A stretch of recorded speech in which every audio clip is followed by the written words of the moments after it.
Kita semua sepakat kalau ada pejabat mengatakan kita krisis karena masalah perang dagang Amerika-China, artinya adalah kita bukan negara berdaulat karena sudah tahu terjadi perang dagang sejak tahun 2017. Tetap kita tidak punya rencana kontingensinya atau cara mengcounternya. Itu kita sepakat ya, kalau saat ini kita lemah dari sisi ekonomi. Lalu kita semua tahu, harga dolar di awal pemerintahan SBY 2009, harganya adalah 11.500 dan sempat menguat ke 8.500 di tahun 2010-2012. Lalu melemah lagi hingga 12.400 di tahun 2014. Lalu di zaman kabinet kerja awal, 12.400 nilai dolar terhadap rupiah, melemah ke 14.200 hingga saat ini. Dan di tahun 2019 ini, yang jadi pertanyaan, apakah di tahun 2024, pada saat serah terima pemerintahan baru, harga dolar berapa? 11.000 kah atau 17.000 kah? Lalu hutang di tahun 2014 ke 2019.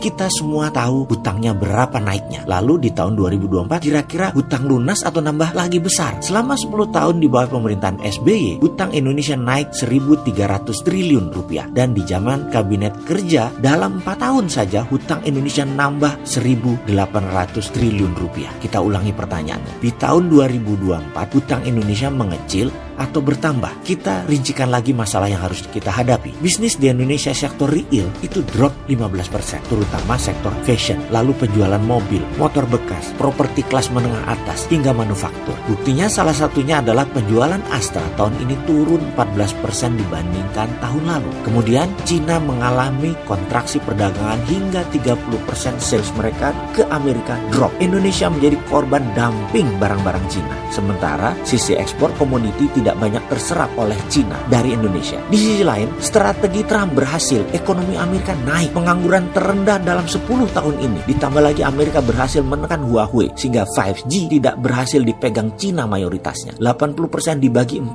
negara utama, Cina, Amerika, Jepang, dan Korea Selatan. Sisanya supply chain-nya dibagi beberapa negara Eropa. Tadinya Cina melalui Huawei 90% bakal menguasai 5G, tapi disikat oleh si Trump. Kemudian infrastruktur statis seperti jalan tol, pelabuhan, bandara tidak memacu pertumbuhan ekonomi. Di sisi BUMN Indonesia yang bergerak di bidang infrastruktur juga anomali. Banyak kerjaan tetapi mengalami kerugian keuangan dengan hutang yang sangat besar karena jalan-jalan tol yang dibangun BUMN banyak yang sepi sehingga operasionalnya sangat rugi. Ramenya lebaran saja. Lalu bagaimana solusinya? Bagaimana supaya tidak terkena resesi? Saya memilih menengok sebentar di tahun 1861 di mana penduduk Amerika saat itu masih 31 juta. Lalu dalam kurun 30 tahun naik menjadi 62 juta. Bahkan di tahun 1910 mencapai 92 juta. Kenapa bisa naik segitu cepat? Apakah karena angka kelahiran? Bukan. Karena terjadi migrasi besar-besaran dari Eropa. Dari tahun 1860 ke 1890, imigran Jerman ada 4 juta. Imigran Scotland ada 3 juta. Imigran Italia ada 3 juta. Dan berbagai negara Eropa lain masuk, terutama Eropa Barat. Baru tahun 1900 Eropa Timur baru mulai masuk dan puncaknya sebelum Perang Dunia Kedua. Ini poinnya. Mengapa mereka pindah? Saya singkat info sejarahnya. Karena di Eropa para raja,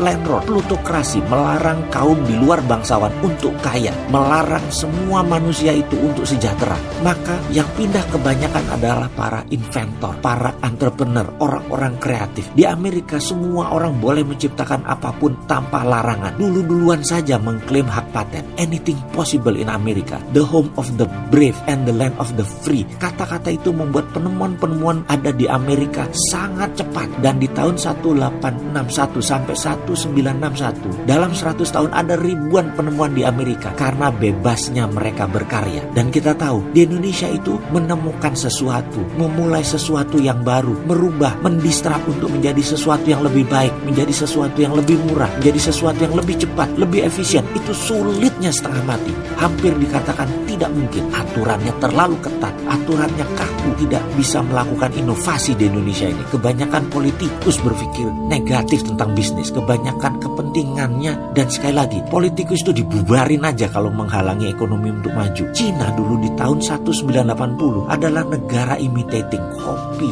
ambil, tiru, memalsukan semuanya sampai mata uang mereka palsukan dengan renminbi dan yuan. Lalu tahun 2008 ke sini baru menjadi negara innovation. Apa saja boleh di Cina, apa saja boleh dibikin di sana. Mereka meniru Amerika tahun 1860 sampai 1960. Jujur, bagi saya duduk dengan petinggi Politbiro bulan lalu di Beijing selama 3 jam. Dan dia merupakan teman lama saya. Dalam 5 tahun terakhir ini udah 10 kali kami bertemu. Ini merupakan pelajaran sejarah dan membuka wacana. Dialah yang menceritakan apa yang Cina tiru dari Amerika. Inovatif country-nya itu. Bener deh, dua negara Cina Amerika memang saling memicingkan mata. Tetapi yang bagus-bagus sebaiknya kita tiru. Jangan kebanyakan lobby-lobby politik deh. Yuk bongkar semua aturan. Izinkan anak bangsa, anak milenial mendisrupt everything. Menjadi lebih baik, menjadi baru, menjadi Indonesia. Jadi sarannya adalah bongkar semua aturan dan batasan bergerak untuk pengusaha. Mengenai izin-izin, sertifikat INA ini, macam-macam yang tidak produktif itu buang. Mudah-mudahan dengan usulan di video ini semua pejabat mengerti maksudnya.